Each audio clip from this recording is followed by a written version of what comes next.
तो अयोध्या में राम मंदिर निर्माण का सपना पूरा होने जा रहा है। इस राम काजमय मंदिर आंदोलन का बड़ा योगदान रहा और इस आंदोलन के सबसे बड़े चेहरे में एक चेहरा पूर्व सांसद विनय कटियार का भी है। जाहिर है आज विनय कटियार से ज्यादा खुश शायद ही कोई होगा। हमारे साथ सीधे जुड़ रहे हैं विनय कटियार जी, आपका बहुत स्वागत करता हूं और चर्चा को आगे बढ़ाएंगे न्यूज हेड शरद द्विवेदी जी। शरद जी, धन्यवाद सुमित। और हम सीधे चलते हैं विनय कटियार जी की तरफ। और विनय कटियार जी एक ऐसा चेहरा हैं इस पूरे आंदोलन का, एक ऐसा आंदोलन जो आज नतीजे में बदलने जा रहा है और एक ऐसा आंदोलन जिसने पूरे भारत को आंदोलित किया। और विनय कटियार एक ऐसे नेता रहे हैं जो मन प्राण और आत्मा से राम जन्मभूमि में एक भव्य मंदिर के आकांक्षी हमेशा से रहे और बजरंग दल के संस्थापक और भारतीय जनता पार्टी के एक फायर ब्रांड लीडर के तौर पर एक युग के भी विनय कटियार और वो दौर विनय कटियार जी की उस राजनीति का साक्षी रहा है। खुद वो फैज़ाबाद जो अयोध्या है वहाँ से 2 बार सांसद रहे, राज्यसभा में भी वो रहे और बजरंग दल से तो वो संस्थापक सदस्य के तौर पर, उसके प्रमुख के तौर पर जुड़े ही रहे। बहुत सारी स्मृतियाँ उनके मन में होंगी, बहुत सारी बातें होंगी। हालांकि वक्त की नदी में बहुत कुछ पानी बह गया है अब, लेकिन विनय कटियार जी आज भी तटस्थ होकर, ठहर कर, रुक कर जब पीछे देखते होंगे तो स्मृतियों का चलचित्र तेजी से दौड़ने लगता होगा। चलिए हम सीधे चलते हैं। विनय जी, मैं बहुत बहुत स्वागत करता हूं आपका बंसल न्यूज़ पर। और पहला मेरा प्रश्न यही होगा आपसे कि स्मृतियों के चलचित्र में दिया कि 2 बार सांसद रहे, मैं 3 बार सांसद रहा हूँ लोकसभा। बिल्कुल, पांच बार रहे हैं सर। आप राज्यसभा में रहे हैं मेरे ख्याल से 3 बार। जी 5 बार रहा हूँ टोटल। जी हाँ, जी हाँ, जी हाँ। 2 बार राज्यसभा, 3 बार लोकसभा। 3 बार लोकसभा। जी जी, बिल्कुल 5 बार के सांसद रहे हैं विनय कटियार जी। और पहला मेरा प्रश्न यही होगा कटियार साहब की स्मृतियों के चलचित्र में जब पीछे लौटते हैं तो क्या क्या कौंधता है मन में? किस तरह से देखते हैं आप उस समय को जब एक युवा विनय कटियार पूरी ताकत झोंके हुए थे इस मूवमेंट में? कैसे याद करते हैं आज जबकि वो सपना आपका पूरा होने जा रहा है, करोड़ों लोगों का सपना पूरा होने जा रहा है? जी नहीं, बड़ा संघर्ष का दौर था जी, बहुत संघर्ष का दौर था। लाठियां खाई, गोलियां खाई, लोग जेल गए, एनएसए में बंद किए गए। जी, ये तमाम प्रकार की घटनाएं हुई हैं। लगातार उत्पीड़न का काम चलता रहा है। ये आसानी से सब काम नहीं हुआ। जी, बहुत लगातार जब चलाया गया तब जा कर के ये आज सफलता प्राप्त हुई है। इसमें हमारे वकीलों का भी बड़ा भारी योगदान है जी, जो इस लड़ाई को लड़े अदालत के अंदर। और सबसे बड़ा योगदान प्रधानमंत्री नरेंद्र मोदी जी का है जी, जो उनके समय में राम मंदिर का निर्माण शुरू होने जा रहा है। जी, जब तक राम मंदिर रहेगा तब तक प्रधानमंत्री के रूप में हमारे नरेंद्र मोदी जी का नाम रहेगा। इसलिए अपार खुशी हो रही है। जी, जी, एक हिंदू नेता, जी, एक आक्रामक नेता, सहनशील भी नेता, सोच विचार कर काम करने वाले, ऐसे हमारे यशस्वी प्रधानमंत्री नरेंद्र मोदी जिनका भरपूर सहयोग मिला। और मुझे बड़ी प्रसन्नता है कि नरेंद्र मोदी जी को बधाई कि वो इस अवसर पर हम लोगों को यहाँ शिलान्यास करने आ रहे हैं, भूमि पूजन करने आ रहे हैं। अपार खुशी हो रही है। जी बिल्कुल, आपने ठीक कहा। प्रधानमंत्री नरेंद्र मोदी उस सपने को साकार होते हुए न सिर्फ देख रहे हैं बल्कि बीजेपी के करोड़ों कार्यकर्ता ये सोचकर भी रोमांचित होंगे कि प्रधानमंत्री के हाथों से शिलान्यास का ये कार्यक्रम संपन्न होने जा रहा है। और जो चेहरे हैं जो आपके साथ इस मूवमेंट का बहुत ताकत के साथ हिस्सा रहे, लाल कृष्ण आडवाणी मुझे याद आते हैं, मुरली मनोहर जोशी आते हैं। इन चेहरों को उमा भारती जी हैं, जयभान सिंह पवैया हैं, एक पूरी श्रृंखला है। कैसे आप याद करते हैं आडवाणी जी को ख़ासतौर से आडवाणी जी को, जिनकी रथ यात्रा ने राम जन्मभूमि आंदोलन को एक ऐसी दिशा और ऐसी गति प्रदान की जिसकी वजह से बीजेपी भी एक एक्सप्रेस ट्रेन में सवार हो गई मानो, और तेज़ी से आगे बढ़ते हुए 2 सांसदों की पार्टी बहुत तेज़ी से आगे बढ़ती चली गई। आडवाणी जी की भूमिका को आप किस तरह देखते हैं? जी। नहीं, आडवाणी जी की भूमिका बड़ी अहम थी। डॉक्टर जोशी जी की भी भूमिका अपने हिसाब से उनकी भी अपना महत्वपूर्ण थी। जी। सबसे बड़ा योगदान माननीय अशोक जी सिंघल का था, जी। जिन्होंने पूरे देश के अंदर साधु संतों को खड़ा कर दिया। हम्म। सारे जगत गुरु शंकराचार्य एक मंच पर बैठ गए। हम्म। न शंकराचार्य कभी एक साथ आते नहीं थे। जी। जी। उनको ले जा करके बैठाया हम्म। और राम मंदिर के पक्ष में कार्यक्रम बना दिया। हम्म। जगह जगह साधु संत महंत ये निकल पड़े। नौजवानों की टोली अलग निकली, जी। माताओं बहनों की टोली अलग निकली दुर्गा वाहिनी के नाम पर। जी। तो ये सब काम होते गए और उसी में से जन जागरण का अभियान चला।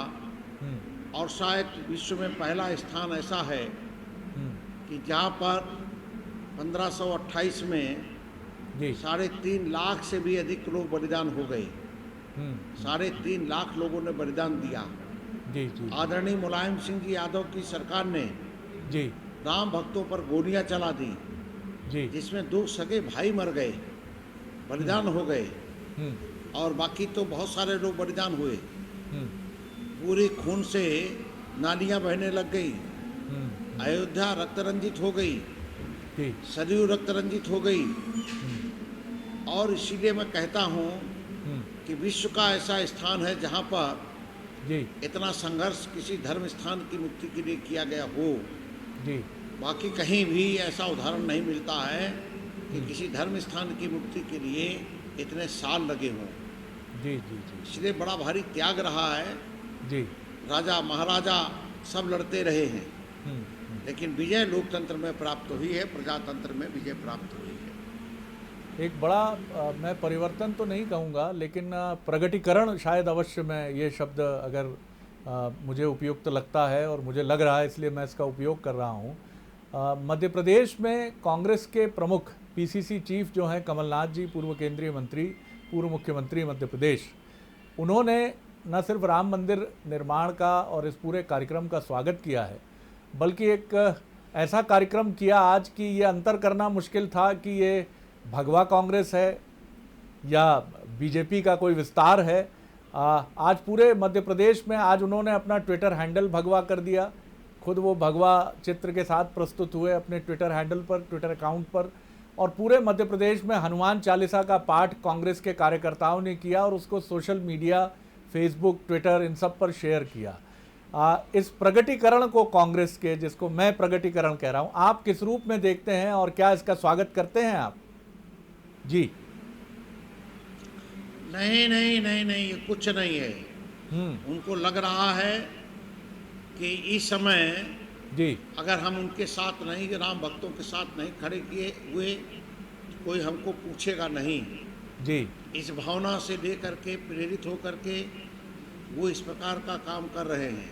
जी। लेकिन दूसरी तरफ दिग्विजय सिंह जी भी हैं जो विरोध करने से बाज नहीं आ रहे हैं। जी। आतंकवादियों को संरक्षण देते हैं, जी। आतंकवादियों की वकालत करते हैं, जी। इस आंदोलन को गलत दिशा में ले जाने के लिए प्रयास करते हैं। जी। तो ये सब अब इस समय भयाक्रांत हैं लोग, वो इस प्रकार का काम कर रहे हैं। लेकिन अच्छा है, कम से कम अब अदालत का निर्णय आ गया है, प्रधानमंत्री जी की मेहनत रंग लाई है, तो उसके आधार पर अगर कोई हनुमान चालीसा का पाठ करा रहा है तो मेरा ईर्षा भाव नहीं है, लेकिन ये आगे भी बना रहे भाव तो ज़्यादा अच्छा होगा। ये आपने काफ़ी महत्वपूर्ण बात कही है कि ये भाव आगे भी बना रहे, और आप इसको एक सकारात्मक रूप में ही देख रहे हैं। राजीव गांधी की भूमिका आप किस तरह देखते हैं? पूर्व प्रधानमंत्री रहे। कांग्रेस बार बार इस क्लेम के साथ भी सामने आती है कि 85 में उनकी भूमिका बहुत निर्णायक रही, 89 89 में उनकी भूमिका निर्णायक रही। एक प्रधानमंत्री के तौर पर आप देखें तो किस तरह से वो अयोध्या और राम जन्मभूमि को देखते रहे। आप चूँकि उस समय बहुत सक्रियता से इस आंदोलन से जुड़े रहे, तो आप काफ़ी नज़दीक से इसको फॉलो करते होंगे। किस तरह देखते हैं आप राजीव जी की भूमिका को? जी।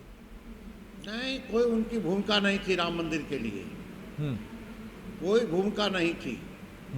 चुनाव का वक्त था जी। चुनाव में तो सब आ जाते हैं दर्शन करने के लिए, और इसके बाद फिर वही मुस्लिम तुष्टीकरण की नीति, जी। वही मुस्लिम तुष्टीकरण की नीति चलाते रहे, पूरी कांग्रेस पार्टी करती रही। हाँ, आज प्रियंका का बयान जरूर आया है। जी। मैं प्रियंका के अगर उस बयान पर वो डटी रहे आगे भी, जी। तो उनका हम वेलकम करेंगे, स्वागत करेंगे।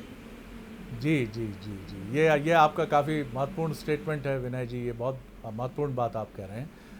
हमने सुना है सर कि जो शिलान्यास स्थल है, मंदिर स्थल है, उससे बहुत दूर नहीं है आपका निवास। बड़े भाग्यशाली हैं आप कि प्रभु की शरण में आपका घर है, और इस आंदोलन में भी आपकी महती भूमिका, इम्पॉर्टेंट भूमिका रही है। क्या आप वजह देखते हैं कि इस कार्यक्रम में क्या आप प्रधानमंत्री जी के साथ हम आपको देखेंगे?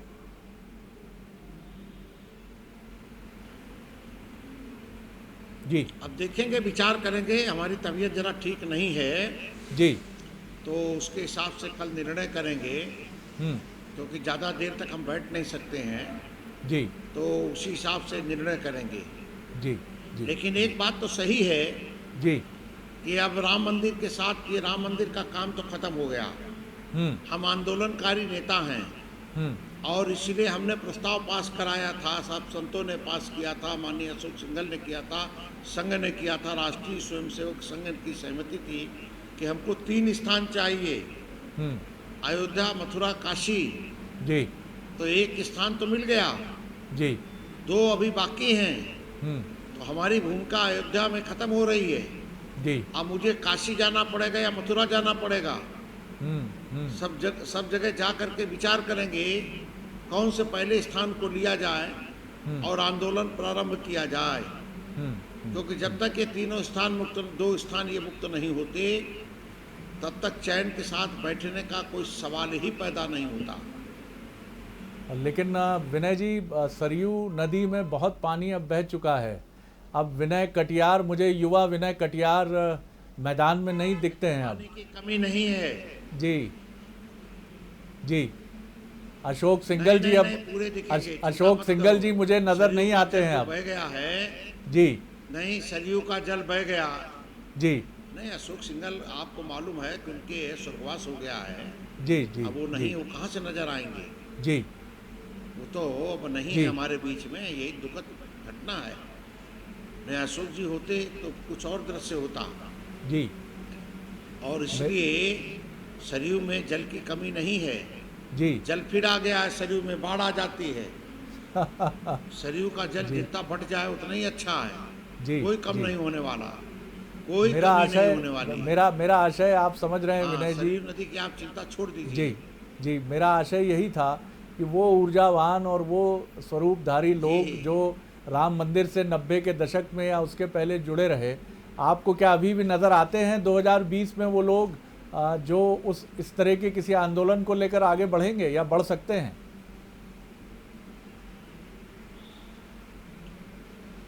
नई फौज खड़ी होगी। नौजवानों की कमी नहीं। मोबाइल का युग है। जी। उस समय जब चलाया था तो माइक भी नहीं मिलता था। आज तो मोबाइल का युग है।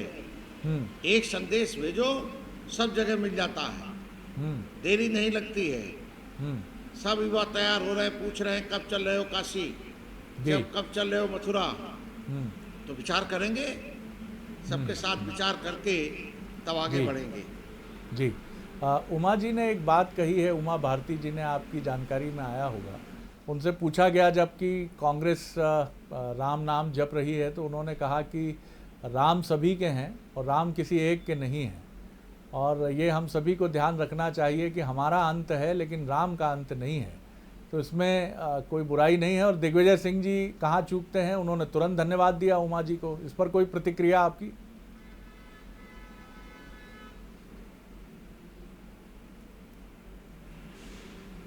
जी दिग्विजय सिंह तो जी जरा हवा देखते रहते हैं। इससे राम की लहर है तो एक आध शब्द वो बोल देते हैं जी कि राम के पक्ष में एक आध शब्द बोल करके छुटकारा पाते हैं, लेकिन उनकी वही मुस्लिम तुष्टीकरण की नीति, वही आतंकवादियों को संरक्षण देने का काम करते रहते हैं। तो उनकी क्या तुलना करें हम, कैसे करें? उमा जी के अब हमको स्टेटमेंट आप पे क्या धन्यवाद कहेंगे सर आप? कहिए, कारण है हमको दूसरे उस पर जाना है। जी नहीं, उनका स्टेटमेंट अच्छा है, बढ़िया है। जी जी जी कुछ अब पुराने मुझे छोड़िए साथियों तो से फिर उमा जी दूसरी भी तरफ हैं, से जयभान फोन आ सिंह जी रहा, पवैया भी परेशान हैं है। जी। ठीक।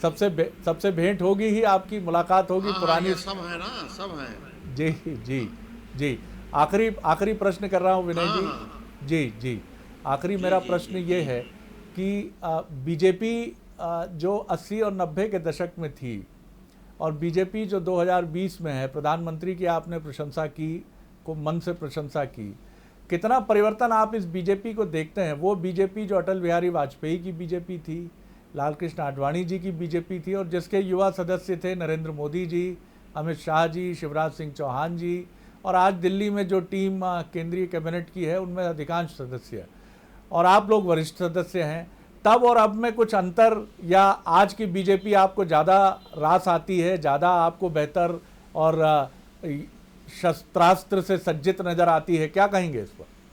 जी जी नहीं, हर एक की तुलना नहीं करनी चाहिए। तुलना करना ये ठीक नहीं है। जी आडवाणी जी के समय भी बीजेपी बढ़ रही थी, अटल बिहारी वाजपेयी के समय भी बीजेपी बढ़ रही थी। नरेंद्र मोदी आए तो पूरे प्रदेशों में बीजेपी छा गई, देश में भी छा गई, प्रधानमंत्री बन गई और हीरो हैं इस समय।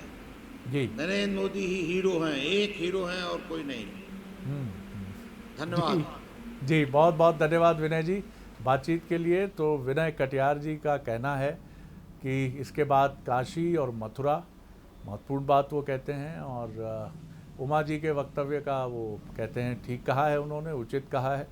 कांग्रेस पर उनका कहना है कि वो बात ज़रूर कह रही है लेकिन कायम रहती है तो बहुत अच्छा है, राम नाम जप अगर भविष्य में भी करती है तो बहुत अच्छा है। नरेंद्र मोदी हीरो हैं, उनका कहना है एकमात्र हीरो हैं इस समय बीजेपी में, और इस पूरे परिणाम मूलक तक पहुंचाने के लिए इस मूवमेंट को वो नरेंद्र मोदी जी की भूमिका महत्वपूर्ण मानते हैं। लेकिन वो कहते हैं तुलना नहीं होनी चाहिए, आडवाणी जी की अपनी भूमिका थी, बीजेपी उस समय भी खूब आगे बढ़ी, और नरेंद्र मोदी जी के समय तो एक कीर्तिमान ही बीजेपी ने बनाया। सुमित। बिल्कुल शरद जी, आपका भी बहुत बहुत शुक्रिया हमारे साथ जुड़ने के लिए। तो ये थे पूर्व सांसद विनय कटियार जी, जिन्होंने तमाम विषयों पर अपनी बात बेबाकी से कही। हमारे खास कार्यक्रम में फिलहाल इतना ही। खबर लगातार जारी है, देखते रहिए बंसल न्यूज़। नमस्कार।